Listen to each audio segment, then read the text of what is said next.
শুভ সকাল বন্ধুরা, তোমরা সবাই কেমন আছো? আশা করছি সবাই খুব ভালো আছো, সুস্থ আছো। আমিও খুব ভালো আছি। তো সকাল সকাল দেখো, আজকে এখান থেকে ভিডিওটা শুরু করছি। জানি প্রত্যেক দিন আমি ভিডিও দিতে একদম পারি না, কী করব। মাম্মামকে নিয়ে ভিডিও করাটা খুব একটা মানে কি বলবো তোমাদেরকে, ওর সামনে মোবাইলটা নিয়ে গেলেই মানে ওই হাতে মোবাইলটা নেবে, ওর যা ইচ্ছে তাই করার ইচ্ছা তাই করবে। তো সেই কারণে ঠিকঠাক করে ভিডিও করা হচ্ছে না, তাছাড়া কাজের চাপটাও একটু বেশি।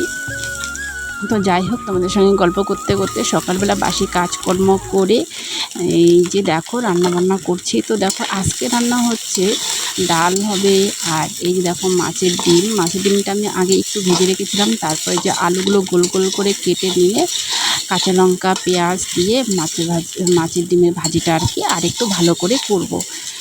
তো চলো, বাবাকে আবার খেতে দিয়েছি। বাবা তাড়াহুড়ো করে চলে এসেছে, তো তাড়াহুড়ো করে আবার খেতে দিয়েছি। তো এখানে মাছের ডিমের ভাজিটা হয়ে গেছে, এখন দিয়ে আসবো। আর আগে তো ডাল, লবণ, কাঁচা লঙ্কা পেঁয়াজ ওগুলো দিয়ে খেতে দিয়েছি। আর এদিকে মামাম দেখো কি বলছে। ঠাকুর দাদা দিচ্ছে। আচ্ছা খাও। হ্যাঁ,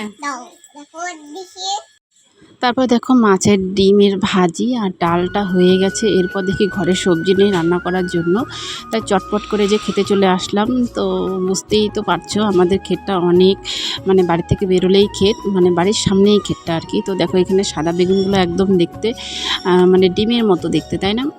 তো এই যে বোটাটা যদি চাকু দিয়ে কেটে নেই না, তাহলে একদম শুধু সাদা অংশটা দেখলে মনে হয় যে একদম ডিম। তো এইখানে দেখো একটা চাল কুমড়ো আছে, তো এইভাবে বাবা প্লাস্টিক দিয়ে মানে বেঁধে রাখে, না হলে কি ওই যে মানে কেমন হয়ে যায়, নষ্ট হয়ে যায়, পোকা মাছি এগুলো ধরে, তার জন্য। তো এখানে দেখো মাম্মা মেজে খেলাধুলা করছে, আর ওদিকে লাকড়ি ফাটানো হচ্ছে।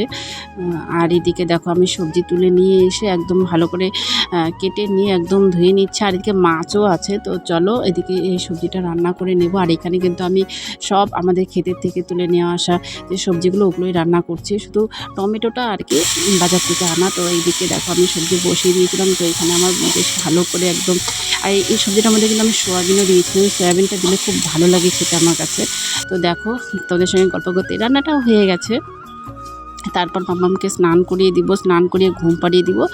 তারপর উঠোন ঝাড় দেওয়া, আর ঠাকুরটাও মুঝে আজকে সকালবেলা পুজো দিইনি। তো আজকে মাম্মামকে ঘুম পাড়িয়ে দিয়ে তারপর আর কি ওই কাজগুলো করব। তো মাম্মাম তো স্নান করার জন্য খুবই খুশি। আর স্নান করার সময় মানে ওর এত যে ভালো লাগে জানি না কেন, গরম না, এর জন্য হয়তো জলে খুব ভালো লাগে ওর। তো কাজকর্মগুলো ঠিকঠাক করে তোমাদেরকে শেয়ার করতেই পারছি না, কারণ খুব তাড়াহুড়ো করে কাজ করছি মাম্মামকে নিয়ে। তারপরে দেখো বিকেলবেলা একদম মাম্মামও কিন্তু ঘুমিয়ে পড়েছিল। আর এখন আমি এই যে জামা কাপড়গুলো এনে ভাঁজ করে রাখবো, যেইখানে রাখা সেটা সেইখানে রাখবো। আর ঘরটাও একটু গুছিয়ে দেব। সকালবেলা একটুখানি তাড়াহুড়োর মধ্যে দিয়ে গুছিয়েছিলাম, কিন্তু ওই গুছানোতে থাকবে না সারাদিন। মানে আমার মাম্মাম যদি বিছানায় উঠে সব কিছু এলোমেলো করবে, তো এই কারণে আর কি থাকে না। তো চলো বিকেলবেলা জামা কাপড়গুলো এনে আবার গুছিয়ে নিচ্ছি। তো চলো বন্ধুরা, ভিডিওটা বেশি বড় করব না। যদি তোমাদের ভালো লাগে অবশ্যই কিন্তু লাইক, কমেন্ট আর সাবস্ক্রাইব করতে একদম ভুলবে না। আর যারা নতুন বন্ধুরা আছে তারা কিন্তু অবশ্যই চ্যানেলটাকে সাবস্ক্রাইব করবে। তো চলো দেখা হচ্ছে।